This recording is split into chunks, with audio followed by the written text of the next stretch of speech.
Bienvenue dans Fil Directeur, le nouveau podcast des élèves directrices et directeurs d'hôpital qui décrypte les enjeux de ce métier passionnant, trop peu connu et pourtant central dans notre système de santé.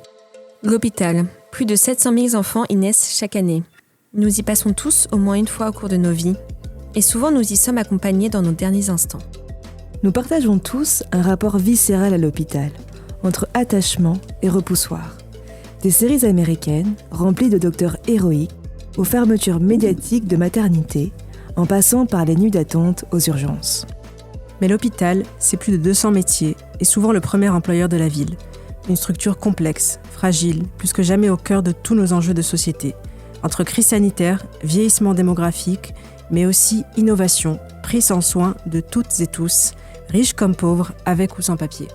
Alors, savez-vous qui dirige cette petite ville dans la ville ? Pour répondre à cette question, nous sommes partis à la rencontre de femmes et d'hommes, directrices et directeurs, en exercice dans toute la France. Vous êtes dans Fil Directeur.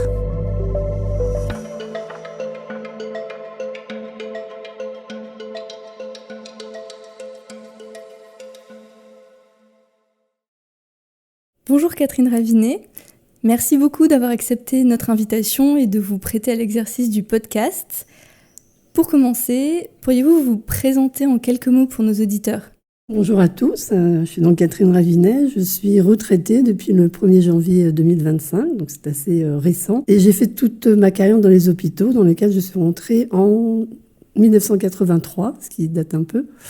Et où j'ai, on va dire, remonté tous les échelons, puisque j'ai commencé comme sténodactylo à l'époque, et j'ai terminé ma carrière comme directrice générale adjointe du groupe hospitalier de la région de Mulhouse et Sud-Alsace. Alors, vous l'avez dit, vous êtes une toute jeune retraitée.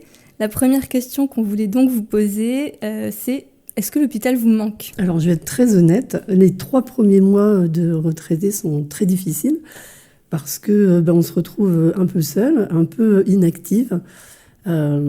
Mais après, tout va bien. Je vous rassure, j'ai une vie tout à fait normale. J'ai investi beaucoup dans le sport. Je passe quand même devant l'hôpital puisque j'ai décidé de rester dans la région de Mulhouse. Mais l'hôpital ne me manque pas, assurément. Alors, dans un premier temps, on voulait revenir sur votre parcours qui, vous l'avez dit, est assez riche et intéressant. Comment votre rencontre avec l'hôpital s'est déroulée ? Est-ce que c'était un choix ? Est-ce que c'était plutôt un hasard ? C'était un hasard complet. J'ai personne dans ma famille qui travaille dans un hôpital. Peut-être un regret, puisque j'aurais voulu être infirmière, mais mes parents ne m'y ont pas encouragée. Donc c'était l'époque où il y avait beaucoup de concours. J'ai passé un concours administratif. Je suis rentrée à l'hôpital aux admissions, qui s'appelait le bureau des entrées à l'époque.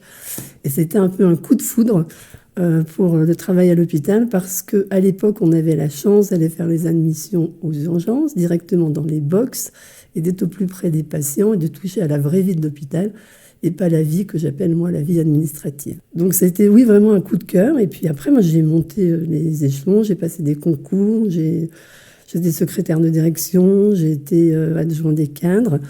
Et puis, c'est à partir de ce poste d'adjoint des cadres que je suis partie en formation l'Institut de formation des cadres de santé à Lyon, et où j'ai rencontré Colette David-Bonhomme, qui était la directrice et qui, à l'issue de la formation, nous a demandé si quelqu'un aurait le courage de tenter le concours de directeur d'hôpital.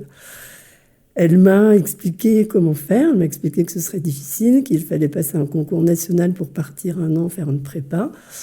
Et j'ai réussi le challenge. J'ai un peu abandonné ma famille. À l'époque, j'avais 2 enfants en bas âge que j'ai laissés à mon mari. Et puis, je suis partie faire une prépa à Lyon pendant 1 an.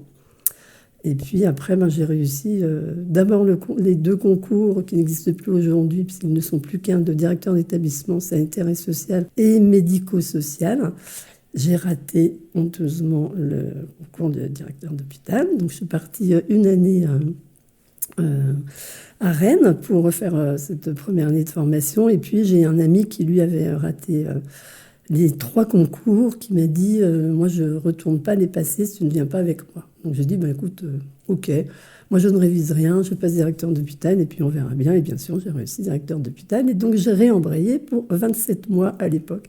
Ce qui fait que j'ai passé beaucoup de temps à l'EHESP, ENSP, à ce moment-là. Et justement, quels souvenirs vous gardez de votre passage à l'EHESP, ce long passage à l'EHESP? C'est un peu pour quelqu'un. Moi, je suis rentrée à Rennes, j'avais 39 ans, hein, donc j'étais plus un enfant, on peut dire.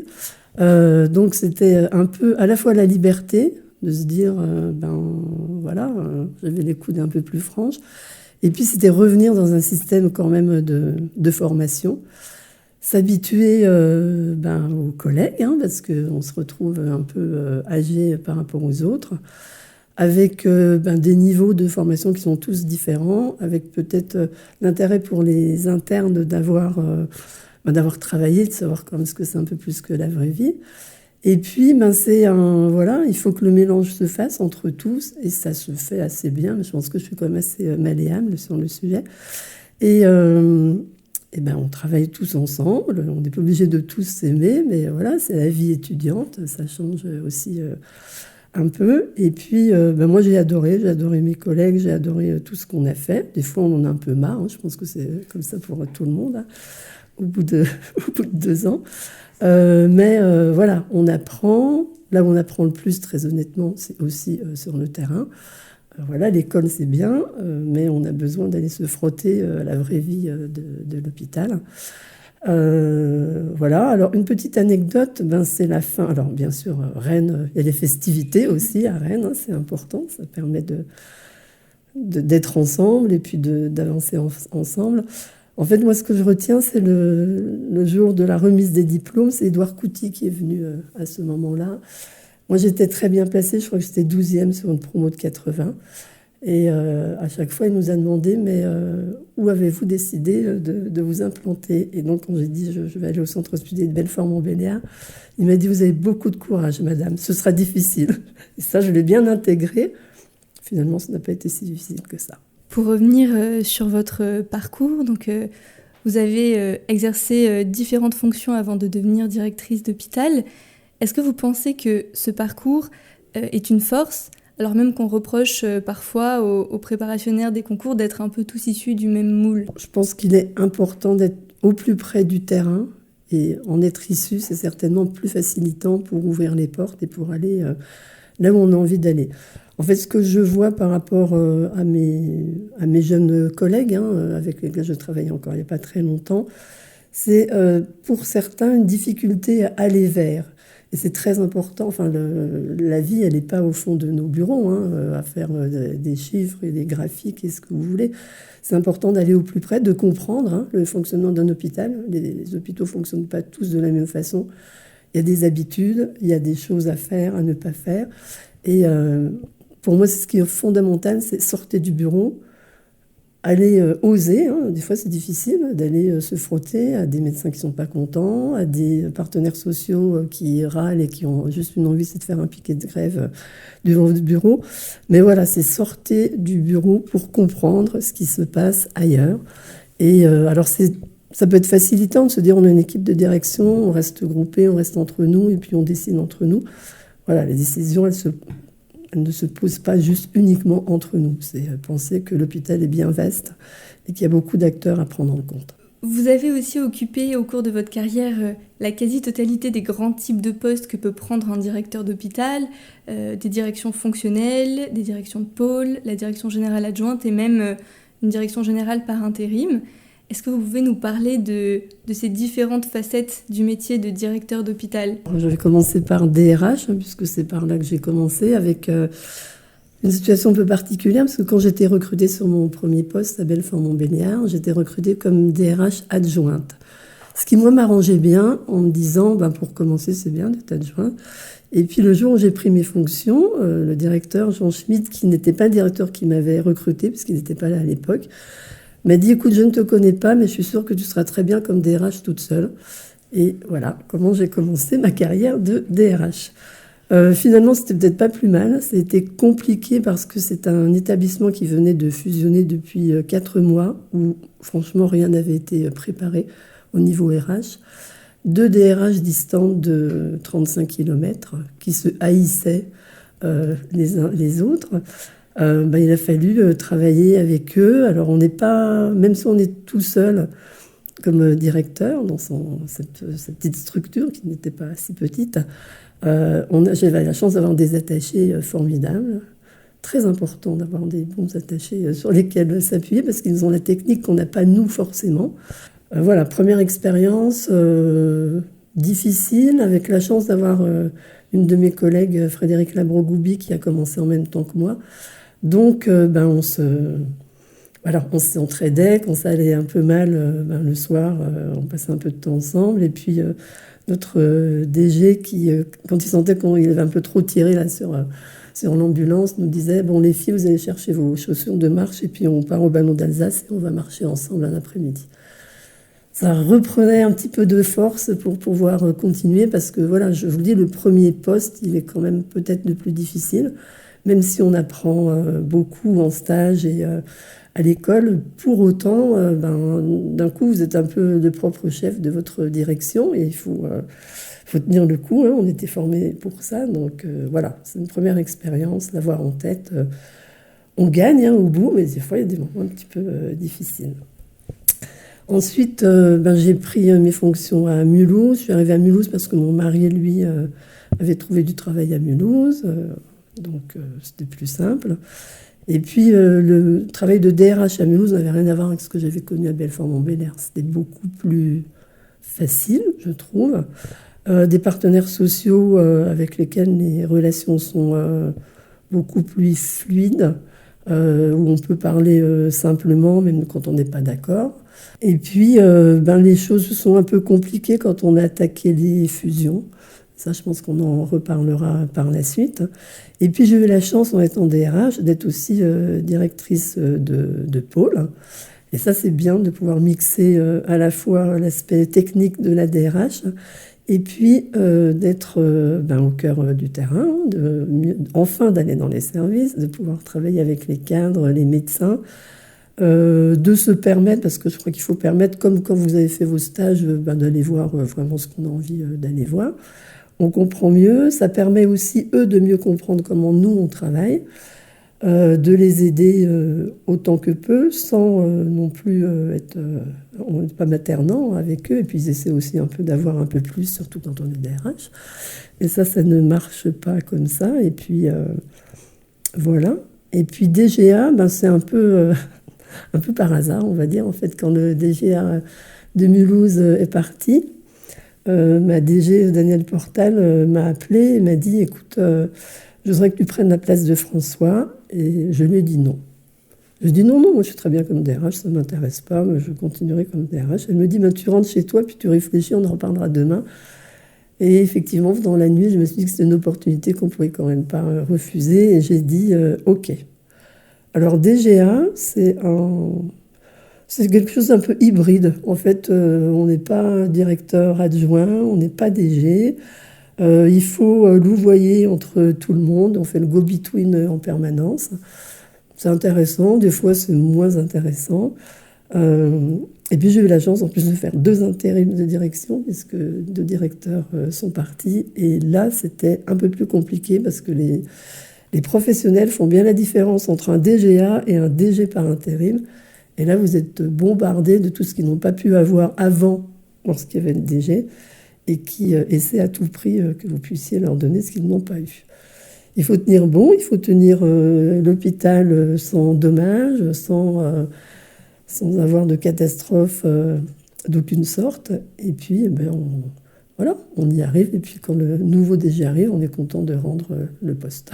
Et comment est-ce qu'on se prépare à un changement de poste, notamment quand on change de direction fonctionnelle, quand on passe d'une direction fonctionnelle à une direction générale adjointe? Alors là, je pense que je vais vous faire peur. On ne se prépare pas. On saute dans le grand bain directement.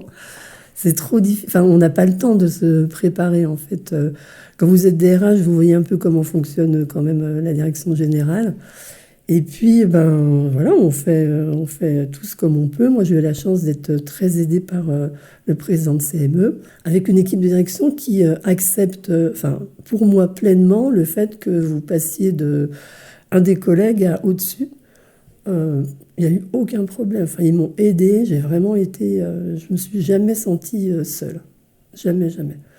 Et ça, c'est important. C'est pour ça, je pense que ce qu'il faut que vous reteniez, c'est que quand on est directeur d'hôpital, quel que soit le grade qu'on a, la fonction qu'on a, ne jamais rester seul, voilà, parce que seul on tourne en rond, il y a toujours quelqu'un pour vous aider, vos collègues, vos cadres, votre DG, vos secrétaires. Ça aussi, je pense qu'il faut parler 2 minutes des secrétaires de direction, parce que c'est hyper important. Sans secrétaire de direction, on a beau avoir tous nos outils pour gérer l'agenda, n'empêche que celles qui tiennent la boutique et qui vont vous aider à tenir le coup, parce que des fois c'est un petit peu difficile. Voilà. Donc très important, vous verrez aux secrétaires.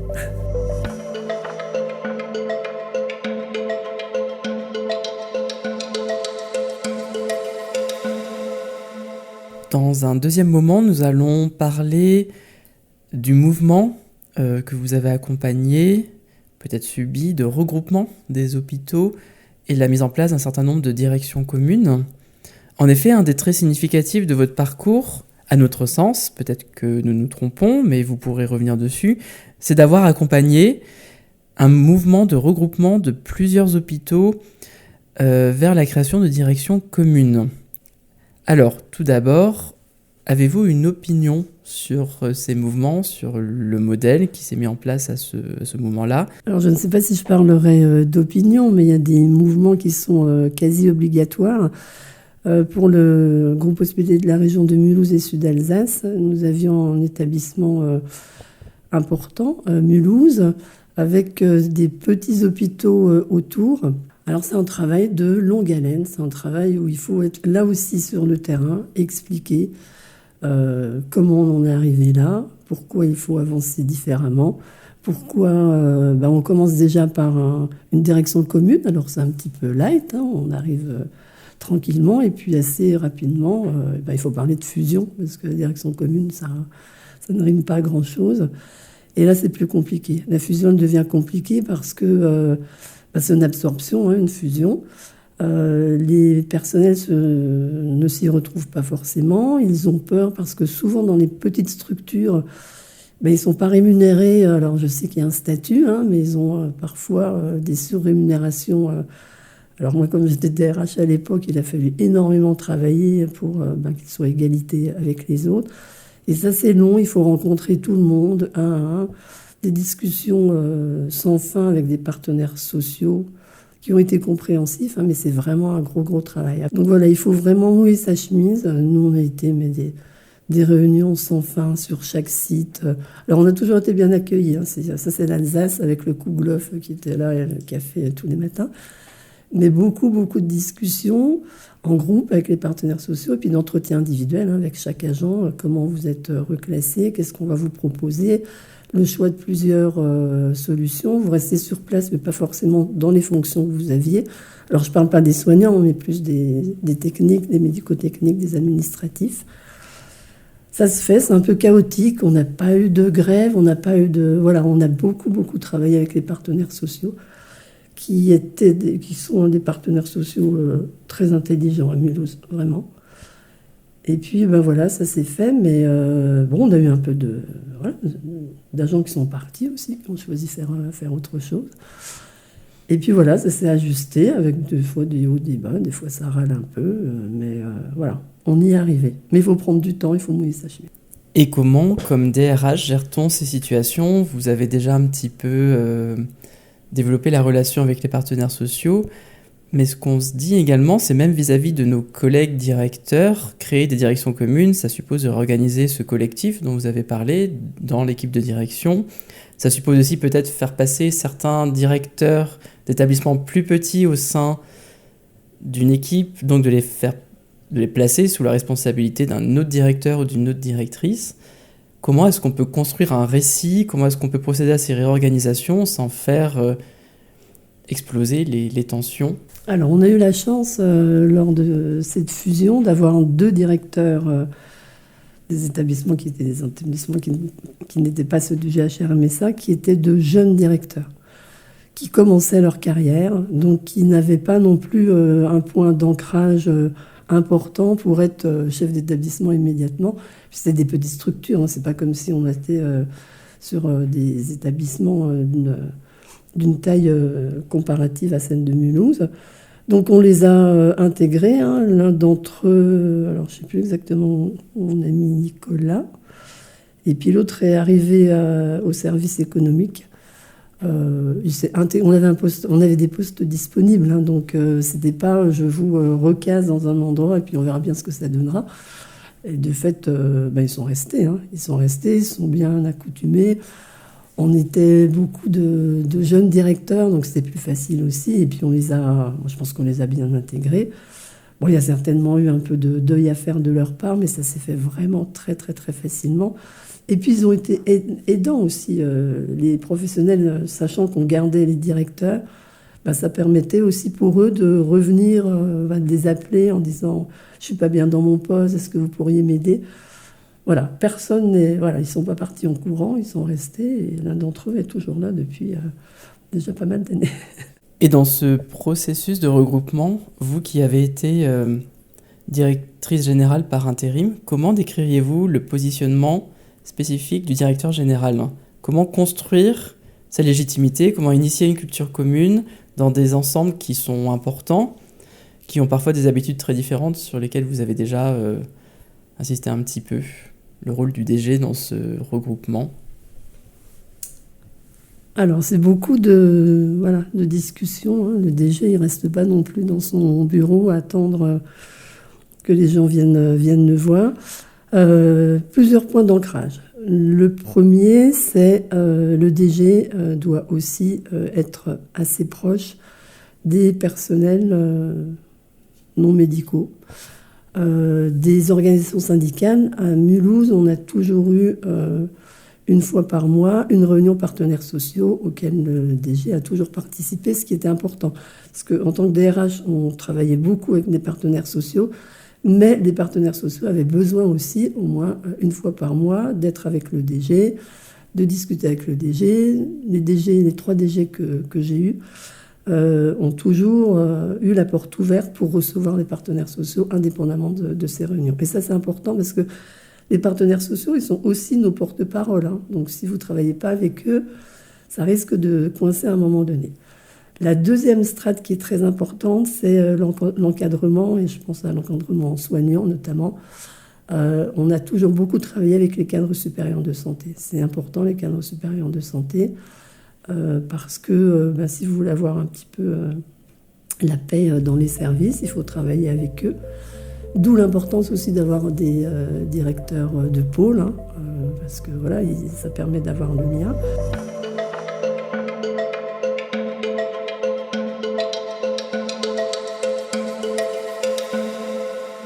On va passer à la 3e partie de ce podcast. On va parler un peu de la gestion des crises dans la mesure où l'Alsace a été particulièrement impactée, notamment par la crise du Covid-19. Donc vous avez connu en premier plan l'une des plus grandes crises que l'hôpital ait connue. Et pourriez-vous évoquer cette période ? Quelles sont les principales forces du collectif qui vous ont marqué, ou au contraire ses faiblesses ? Comment vous avez vécu cette période de crise à l'hôpital ? En fait, jamais personne n'aurait pensé qu'on puisse être d'un seul coup là, embarqué dans quelque chose que personne n'avait jamais connu. Donc ça a commencé un peu comme ça, hein, si je refais un peu l'histoire. Il y a eu un groupement religieux de plus de 1000 personnes qui a eu lieu. Et puis, 48 heures après, on a commencé à avoir 1 ou 2 patients qui tous sautaient et qui se sont aggravés très, très rapidement. Et puis après, on était embarqués par une vague comme jamais personne n'en avait connu. Et là, ce qui était formidable, c'est que il n'y avait plus d'histoire de hiérarchie, il a fallu se débrouiller comme on a pu, avec une chance incroyable quand même d'avoir un chef de service des urgences qui a su tout de suite comment faire. Alors il n'était pas tout seul, mais je pense que s'il n'avait pas été là, ça aurait été beaucoup plus difficile.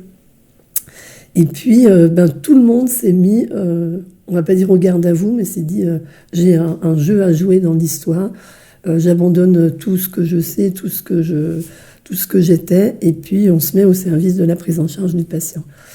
Donc c'était à la fois angoissant, un peu euphorique aussi, hein, parce que tout le monde est sorti de son train-train habituel, sentait qu'on est dans un train-train habituel. Et nous, on était aux urgences tout le temps. En fait, à peu près toutes les 2 heures, il y avait une réunion de crise. avec les cadres sup. Les cadres sup nous ont beaucoup aidés à ce moment-là. Et puis on a travaillé ensemble puisqu'il fallait à peu près toutes les heures réorganiser les choses, puisque autant on ouvrait de lits de service, il fallait remettre les choses à plat, recommencer. Et tout le monde, mais vraiment tous les professionnels de santé, personne n'est parti en disant « moi j'ai peur, je m'en vais, j'ai pas envie de mourir », parce qu'il y avait ça aussi derrière. Et puis l'hôpital est devenu quelque chose de très très différent. On a eu une chance d'être un peu les premiers aussi impactés, ce qui fait que on nous a aidés. Jean Rotner, il a quand même réussi à affréter un avion pour aller nous chercher tout le matériel en Chine, parce qu'il n'y avait pas de masque, je rappelle. Jamais aucun de nos professionnels n'a travaillé avec des sacs poubelles sur le dos. On a toujours eu de quoi, On a des professionnels administratifs, techniques qui sont allés travailler en blanchisserie pour qu'on puisse approvisionner.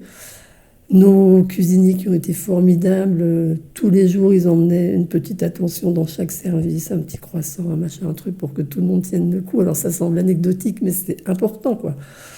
Et puis, chacun, les administratifs ont décidé aussi d'aller aider. Il y en a certains qui sont allés faire ASH dans les services Covid. Il fallait quand même avoir le culot d'y aller. Et puis, nos soignants, ils ont été formidables. On a des petits aérodromes qui ont affrété des avions pour nous amener des professionnels d'un peu partout en France. Et puis après, des transferts de patients...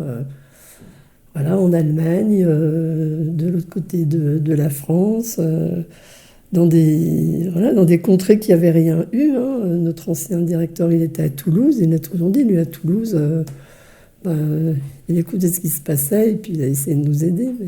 Mais un moment difficile, c'est notre guerre, quoi. Le Covid, c'était la guerre de Mulhouse. Alors on a eu des morts, forcément, il y a eu tout ça à gérer. On a eu des agents au niveau du service mortuaire, je pense que c'est important d'en parler, qui se sont occupés avec... ils ont été formidables, quoi. Ils n'ont pas laissé, on n'a pas mis les décédés dans un sac et puis au revoir. Ils ont été bien avec les familles qui ne pouvaient pas voir leurs personnes décédées. Il y a des choses qui nous ont beaucoup marqué. Même les partenaires sociaux étaient... Alors on les a moins vus, il faut être honnête. Mais ils nous soutenaient, C'est un moment, comme certainement on n'en connaîtra plus, où on a pu gérer tout en ayant la confiance. Justement, beaucoup d'hospitaliers parlent de la période du Covid-19 comme une période où la prise de décision était plus facile, où tous les acteurs étaient mobilisés, on pouvait avoir accès plus facilement aux moyens qu'on demandait. Comment faire pour que l'hôpital redevienne un champ des possibles ? Alors le après a été un peu difficile, effectivement. Puisque pendant, on a dit oui à tout parce qu'on ne pouvait pas faire autrement et parce que l'urgence faisait qu'il fallait réorganiser, donner le matériel pour qu'on puisse fonctionner.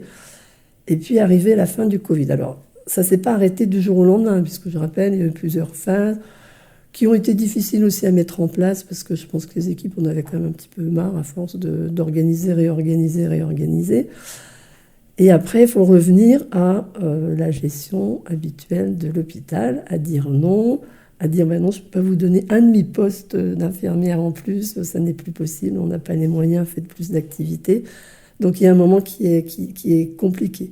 On repart avec nos contraintes financières, nos difficultés diverses et variées. Et ça, c'est difficile à comprendre.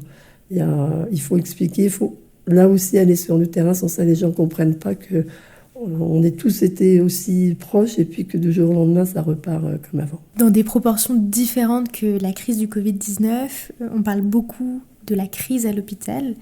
La crise est-elle devenue un mode de fonctionnement normal à l'hôpital ? Alors moi, j'ai du mal de parler de crise à l'hôpital parce qu'on a un peu galvaudé le terme de crise. Dès qu'il y a quelque chose qui ne va pas, c'est une crise. Il y a toujours des difficultés à l'hôpital, il y en aura toujours de toute façon. On ne peut pas mesurer toutes les crises à l'aune de ce qu'a été la crise du Covid, qui sera, j'espère, une des dernières. Il y a des difficultés, il faut savoir les affronter, il faut savoir percer l'abcès, c'est pas toujours facile, c'est quelque part On a des petites guéguerres dans les services, la direction avec les professionnels. Mais ça, c'est notre métier aussi. Voilà. Mais moi, je ne parle pas de crise. Franchement, on a eu une autre crise qu'on abordera peut-être, qui était la crise des urgences à Mulhouse. Mais voilà, je n'ai pas connu de crise sans ça. Voilà. Tout peut être une crise. C'est comme ça personnellement aussi. C'est pas professionnellement. Pour revenir dans les grandes crises, ce qu'on peut qualifier la crise, vous aimez bien la gestion de crise et vous attachez notamment une grande importance au fait d'être préparé à une crise. Mais n'est-ce pas contradictoire de se préparer à une crise qui, par définition, nous prend par surprise et nous déstabilise dans notre mode de fonctionnement régulier? Alors, quand on a connu une crise comme celle du Covid, on en garde des enseignements.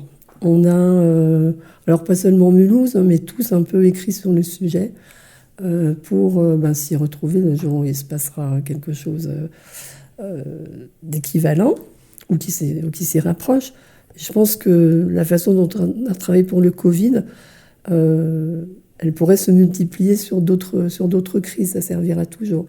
Donc je sais qu'après la crise, Corinne Krenker m'avait dit là il faut qu'on écrive, il faut qu'on puisse avoir des modèles parce qu'on oubliera, parce qu'on ne sera pas toujours là les uns et les autres, et elle avait raison de le dire. Et puis après, que ce soit n'importe quelle crise, vous avez un accident important, c'est une crise déjà. Donc voilà, moi j'ai travaillé aussi sur des modèles de plan blanc avec des fiches synthétiques où chacun s'affiche et puis il n'y a plus qu'à cocher pour pouvoir avancer. Voilà, ça c'est préparer aussi une crise. Après, on ne peut pas se préparer à tout. Demain, il y a une bombe atomique qui tombe à côté de l'hôpital, ça on n'aura pas à travailler. Mais voilà, se dire que quand on a une petite crise ou des difficultés, c'est bien aussi d'en faire un petit abstract après et puis de pouvoir se rappeler parce que ça peut être utile. Et puis où est-ce qu'on a rangé, alors aussi bêtement, où est-ce qu'on a rangé les affaires pour s'y retrouver. Il n'y a plus rien pour écrire, il n'y a plus de... Voilà. Donc ça c'est important, s'y préparer, toujours avoir l'idée que ça peut arriver. Et après la crise du Covid, est-ce que vous arrivez encore à mobiliser les soignants, les médecins, les professionnels hospitaliers sur la préparation à la crise? Est-ce que les agents sont sensibles à ce message de préparation, avec notamment des exercices, des plans blancs et tout le côté un peu formalisé de préparation à la crise? Alors, la préparation proprement dit, ça c'est à vous. Ça c'est à vous à faire vos petits protocoles. Mais après, on arrive à les embarquer assez facilement parce que les exercices qu'on faisait notamment aux urgences, tout le monde adore ça, quoi. Ça, on sort tous de notre train-train habituel. Alors des fois, l'équipe de direction, c'est un petit peu difficile.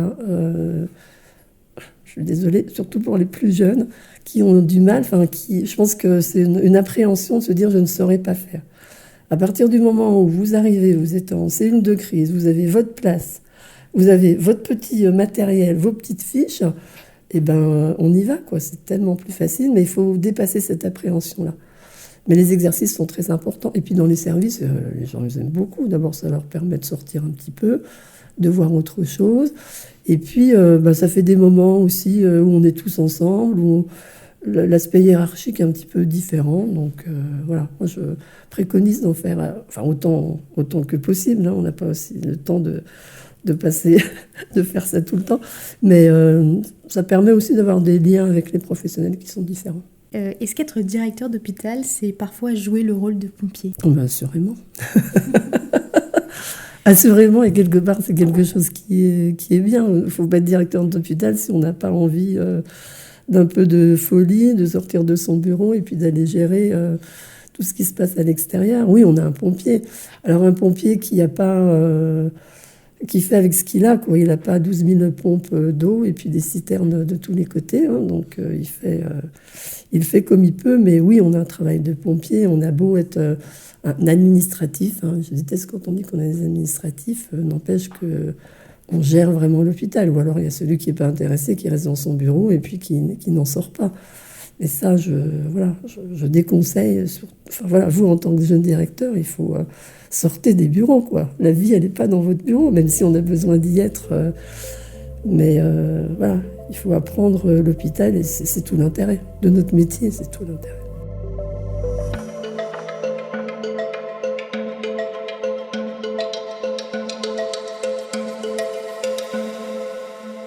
Alors nous allons aborder la dernière partie avec des questions un petit peu plus personnelles. Tout d'abord, une pancarte a récemment marqué les esprits lors des manifestations des internes contre notamment l'obligation d'installation. Cette pancarte indiquait Bac plus 12, ce n'est pas pour finir à Mulhouse. Qu'est-ce que vous aimeriez répondre à ce futur potentiel médecin? Je lui proposerais déjà de venir voir Mulhouse, ce serait déjà un bon début. Non, c'est absolument ridicule. La population mulhousienne, on était très affectée, ce qui est normal. Mulhouse, c'est pas un petit bled, voilà, c'est une grosse ville. L'hôpital de Mulhouse, c'est plus de 6000 salariés, donc c'est pas une petite boutique. Et puis, on a nos médecins, que ce soit les libéraux comme les hospitaliers, sont, je pense, fiers d'exercer à Mulhouse. La population en a besoin, on a des bons médecins. Alors, pourquoi ce Mulhouse qui était, alors peut-être pour la rime, simplement, mais il y a bien d'autres villes, et heureusement en France, qui ont des médecins, des hôpitaux et qui tournent. Sans ça, on laisse les CHU fonctionner, les CHU qui ne seront pas en capacité de prendre de toute façon tous les patients, et puis le reste vivotera. Moi, je trouve que c'est ridicule. Ça nous a... Alors moi, je dis nous maintenant, parce que je me sens très mulhousienne. Ça nous a beaucoup blessés, vraiment. Alors, il y a eu des tas, après, de petits clips qui ont été faits, comme quoi c'était merveilleux à Mulhouse, mais la population n'a pas apprécié. Je trouve que diplomatiquement, c'était pas très intelligent. Vous avez parlé des CHU. Vous avez vous-même exercé vos fonctions à la fois dans des centres hospitaliers, puis dans des centres hospitaliers universitaires. Quelles seraient les différences principales, selon vous? Et avez-vous une préférence comme lieu d'exercice? Alors, j'ai travaillé en CHU au début de ma carrière, enfin quand même pendant une bonne quinzaine d'années. Alors, j'étais moins proche du pouvoir, on va dire, donc je me rendais moins compte. Je pense qu'on a les coudées quand même beaucoup plus franches dans un centre hospitalier. Alors, je ne sais pas si j'aurais aimé travailler dans un tout petit centre hospitalier, mais quand on est déjà dans une grosse structure comme Mulhouse, c'est un peu comme un petit CHU, mais on n'a pas les mêmes subsides. On n'a pas le doyen de la faculté, donc peut-être que c'est plus facile aussi. On a moins d'internes, on n'a pas les mêmes moyens. Mais moi, j'ai aimé cette vie plus simple, finalement, avec... Alors, est-ce que c'est dû à la taille? Est-ce que c'est dû au fait d'être CH ou CHU? Je ne sais pas. Mais oui, j'ai beaucoup aimé travailler en centre hospitalier, assurément. Vous avez indiqué dans nos échanges une phrase qui nous a marqués. La vraie vie est sur le terrain. Que voulez-vous dire par là? Et comment, en tant que DH, faire nôtre cette phrase? Alors, il faut un peu se forcer quand on commence à travailler, et même après.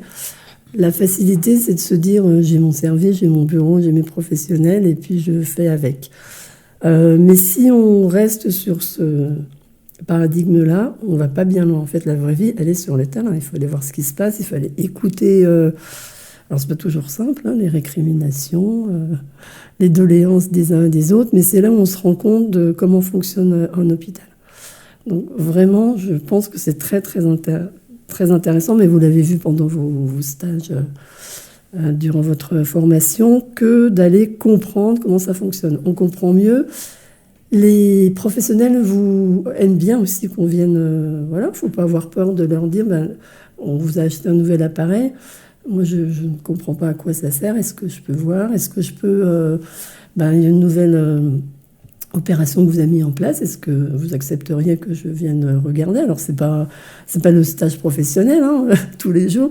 Mais je pense que ça les flatte. Nous, on comprend mieux et le dialogue est bien plus facile par la suite. Donc ça, c'est vraiment très, très important. Alors ça vaut pour les services de soins, mais c'est aussi très valorisant si vous allez faire un tour à la blanchisserie ou aller remercier les cuisiniers pour ce qu'ils ont fait. C'est être proche du terrain, c'est ça. Ils vous le rendent bien et on a une équipe, c'est une grosse équipe. Alors pour conclure et boucler la boucle de cet épisode de notre podcast, vous venez de quitter l'hôpital, on s'apprête à y entrer. Finalement, ce sont deux générations qui se croisent. qu'auriez-vous envie de dire à des élèves directeurs qui se préparent à prendre leur premier poste ? Alors déjà, vous avez une formation qui devrait vous aider. Alors on ne sait jamais si on est assez armé quand on commence à travailler. Bon, je pense que les stages sur le terrain, quand même, ça vous a aidé beaucoup. Vous n'allez pas être tout seul à l'hôpital. Voilà, vous allez entrer dans une équipe de direction. Il faut avoir la modestie et le courage en même temps de dire je ne suis pas seule, je peux demander à ce qu'on m'aide. Alors vous aurez les directeurs adjoints, hein, comme vous, qui sont là. Alors voilà, en principe, une équipe de direction, c'est toujours assez agréable. Vous aurez vos cadres, vos secrétaires, hein, comme j'ai dit tout à l'heure. Et puis, sortez du bureau tant que vous pourrez. Alors, au début, c'est difficile. Hein. Franchement, vous verrez les premiers mois, on a un peu l'impression d'avoir une tête qui bouillonne en permanence parce qu'on a aussi peur de mal faire, parce qu'on ne sait pas où sont les limites de ce qu'on peut faire. Ça, c'est ça qui est un petit peu difficile. Est-ce qu'on fait trop? Est-ce qu'on fait pas assez? Est-ce que ça ira pour le DG et par rapport à mes collègues et par rapport aux professionnels? Donc, on est un petit peu dans un tourbillon. Il faut savoir que vous allez être autonome hein, d'une certaine façon, parce que vous n'étiez peut-être pas autant pendant les stages. Donc, à la fois, on est content, à la fois, ça fait peur. Donc, il faut vous préparer. Et puis, la vie va être un petit peu différente. Hein. C'est beaucoup de responsabilités. C'est plus la même chose qu'à l'EHESP, quoi. C'est un peu plus cool, on va dire. Mais après, vous embrassez une fonction qui est formidable, quoi. Moi, je ne connais pas un poste où on puisse avoir autant de...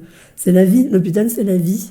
Et il faut se dire que voilà, ça bouge tout le temps. Il n'y a aucune monotonie. Alors, pour certains, ça peut être difficile. Hein. Moi, je demandais à être aussi un directeur d'un pôle en même temps. Ça permet de varier, voilà. Et puis se dire que vous allez être un petit peu fatigué, happé, parce que quand un nouveau directeur arrive, tout le monde a des doléances, en espérant que celui qui avait dit non avant, vous allez fléchir et puis dire oui. Voilà, vous êtes un petit peu manipulé par tout le monde. Il faut s'y attendre, par la direction, par les professionnels, par vos collaborateurs. Mais on s'y retrouve, voilà. Et se dire qu'on n'est jamais tout seul. Et puis... faites fonctionner votre réseau. Voilà. Quand vous êtes à Rennes, vous avez des affinités avec les uns et les autres. Il faut continuer. Ça permet aussi de s'épancher et puis se dire qu'il y a le travail, mais il y a la vraie vie aussi. Il faut que vous ayez une vie normale. Hein. On ne devient pas un moine quand on prend l'habit de directeur d'hôpital. Hein. Donc il faut continuer à vivre. Voilà. Ça sera un petit peu difficile. C'est normal, mais c'est vraiment un très beau métier.